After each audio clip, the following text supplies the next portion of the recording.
Hello and welcome to episode 7 of the LexisNexis COVID-19 podcast series.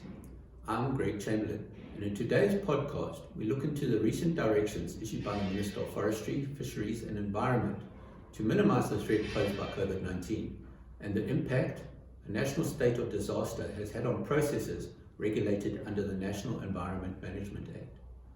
The environmental laws covered in this podcast will focus on developments in June for Alert Level 3 in the forestry sector, freshwater and marine fishing sector, and the biodiversity sector. These include the following: electronic submissions for applications for activities relating to the cutting, destruction and disturbance in natural forests. Tree felling and removal of timber are not allowed. License applications will be evaluated through site visits by dedicated officials, and where this is not possible, licenses may be provisionally issued as long as an inspection will be conducted at a later date. All fishing, including recreational fishing, but excluding charter fishing, can continue. However, recreational fishing in groups is not allowed, and all health protocols must be followed, including social distancing.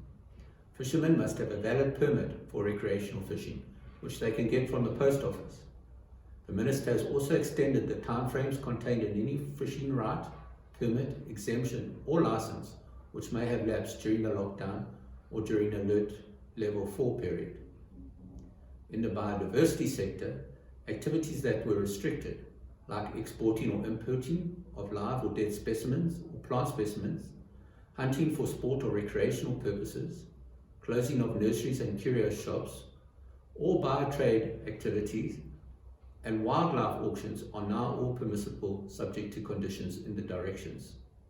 The Minister has also extended timeframes of permits, registrations and certificates that have expired during the period of lockdown Alert Level 4 and those which will expire during Alert Level 3.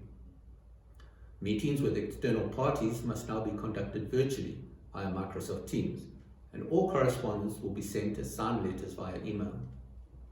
The timeframes of services and actions published in March in terms of repealed directions and which were suspended on the 27th of March have now been extended by an additional 21 days. The key feature in these environmental law directions is to ensure fair licensing, permit and registration processes, public participation processes and inspections, and to minimize the effects of the national state of disaster on these sectors. Thank you for watching, and I hope this will assist your business in remaining compliant.